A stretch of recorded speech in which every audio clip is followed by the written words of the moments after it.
ਲੋਕਾਂ ਦੇ ਹੜ ਵੱਧਦੇ ਜਾਣੇ ਗੱਜ ਵਿੱਚ ਲੱਥਣੇ ਲੋਕਾਂ ਦੇ ਹੜ ਵੱਧਦੇ ਜਾਣੇ ਇਹ ਸਰਕਾਰਾਂ ਕਰਦੀਆਂ ਕੀ ਮੇਰਾ ਬੇਇਨਸਾਫ जुर्मी जब तक न करेगा सत्ता के गलियारों से चप्पा चप्पा गूंज उठेगा इनकलाब एसपीडीसी शर्म करो शर्म करो शर्म करो शर्म नहीं तो डूब मरो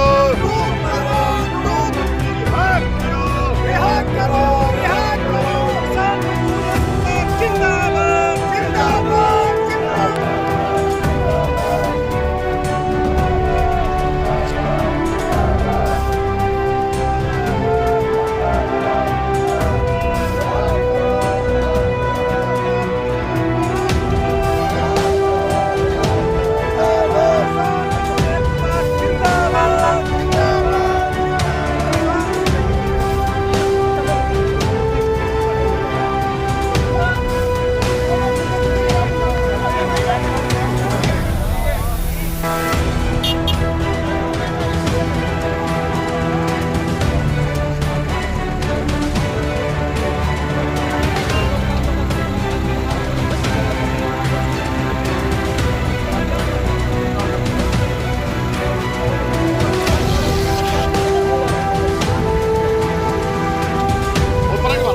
को सिरसा जाना है, आज मेरी प्रैक्टिकल है और मैं ऑलरेडी बहुत ज़्यादा लेट हो रखी हूँ।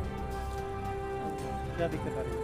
यहाँ पे पता नहीं ये किसान आंदोलन ही आई थिंक स्ट्राइक कर रखी है और बस इसको आने नहीं दे रहे। अब घर वालों को फ़ोन किया, देखते हैं क्या करते हैं।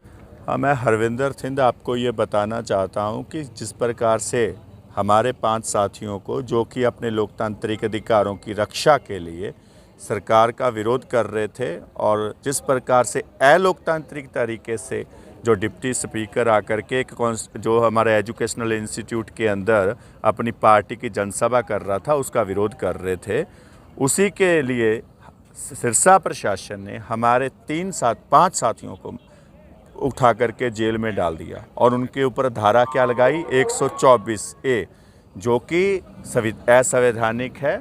आर्टिकल 19(1) हमें ये बात कहता है संविधान का कि आप अपने चुने हुए नुमाइंदों का विरोध कर सकते हो। जब हम उनका प्रयोग कर रहे हैं तो सरकार ने हमें देशद्रोही किस प्रकार से कह दिया, किस प्रकार से प्रशासन ने हमारे को देशद्रोही कह करके जेल में डालने का काम किया है। ये बिल्कुल अलोकतांत्रिक है और उसी के लिए आज हमने यहाँ पर जो 9 बजे से लेकर 11 बजे तक अपने संवैधानिक हितों की रक्षा के लिए यहाँ पर बंद किया है कि हमारे उन साथियों को छोड़ा जाए।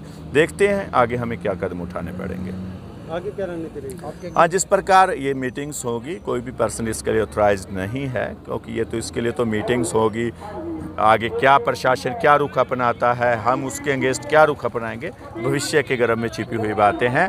अगर हमारे साथी नहीं छोड़े जाएंगे तब तक ये आंदोलन जारी रहेगा और तब तक सरकार का और सिरसा प्रशासन का विरोध जारी रहेगा। सिरसा प्रशासन ने तो जुडिशियल कॉम्प्लेक्स को चारों तरफ से घेर रखा है। जहां लोग न्याय के लिए मांग करने जाते हैं उस कॉम्प्लेक्स को बिल्कुल बंद कर रखा है। ये बिल्कुल अलोकतांत्रिक